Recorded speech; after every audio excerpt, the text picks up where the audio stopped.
And my other question was about John 3, verse 13, where Jesus says, John 3, verse 13, where no one has descended to heaven, but he who descended from heaven, the Son of Man who is in heaven, right? Yeah, in 2 Kings. There's no contradiction there, because in Elijah, when he went to heaven, did he come back down with the mysteries of the kingdom? Nope. So why are you misquoting John 3:13 and erroneously connecting with 2 Kings? 2 Kings, Elijah's taken up in a chariot in the sky, and he disappears because he's taken into the nether realm. Is that what Jesus is talking about? He's talking about those going up to heaven to bring down the mysteries, revelation of heaven. Yeah. Did Elijah come back down and tell you what heaven's all like? He stayed in heaven. Did he not come down and tell you what heaven is all like? Nope. So who's the only one who came down at that point in history to tell you what heaven is like, because he was there in heaven, he knows what it's like? The Lord Jesus Christ. So where's the problem? Wow. In fact, if you read verses, if you read verses 10 and 13, that's exactly the context. Read from 10 to 13. John 3, 10 to 13. What is he talking about? John 3, verse 13. John 3, 10 to 13. You start at 13, but read 10 to 13 to see what his point is when you read 10, 11, and 12. Okay, John 3. John 3, 10 to 13. Okay, I'm there now. It says, Jesus answered and said to him, are you the teacher of Israel and do not know these things? Most assuredly, I say to you, we speak what we know. Now notice the plural. Pay attention. Jesus speaking in the plural. What verse are you reading? 11, right? Yeah, I'm at 11. We speak. Notice the plural. Keep going.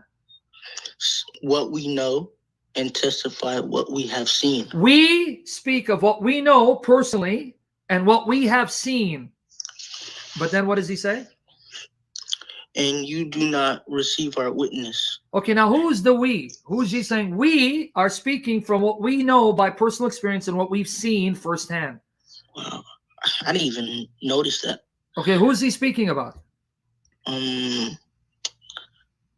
He's speaking about the Father and Spirit. Thank you. He's saying we, the Godhead, Father, Son, and I, we are speaking from what we know by personal experience and what we've seen firsthand, but you don't accept our testimony. Now read 12 and 13.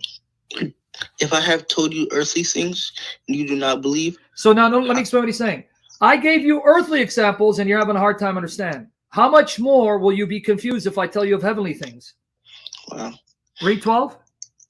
How will you believe if I tell you heavenly things? Then he explains that he came down from heaven to reveal the heavenly mysteries that no human being has seen, but I have seen, I have experienced, and I bear witness to what's in heaven. Continue on. Yeah, well, that I should explain to you. Is that one? Then he then says in 13, no man has ascended. What's the context of that now?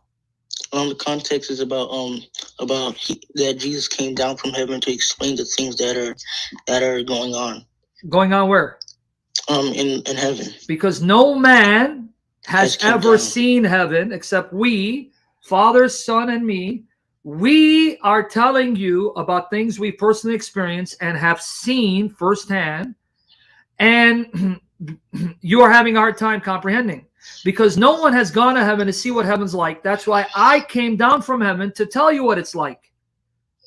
Because the prophets would be given vision while they're on earth of heaven. Let's say they would have a vision where they see God on the throne, angels, but they never went there personally and came down there personally. So when Elijah went up, did he come down with the mysteries of heaven? Nope. Enoch, did he come down with the mysteries of heaven? Nope. So when the prophets are on earth, God would allow them in a vision, meaning they're seeing it with their mind's eyes. They're seeing heaven, but physically they're on earth, planted. So they're not there. So if you were standing next to the person, you won't see what he's seeing because it's a vision, right? Yeah. But they never went into heaven itself and came down. Correct. So That's Jesus correct. is the one who personally was in heaven and personally came down. That's why now after Jesus Christ, he then allowed Paul and John to personally enter heaven and see it and come back down. But that's after Jesus Christ, right? Once he opened heaven. Yeah, thank you. Mari ikut Yesus. Mari ke jalan yang benar. Tuhan berkati.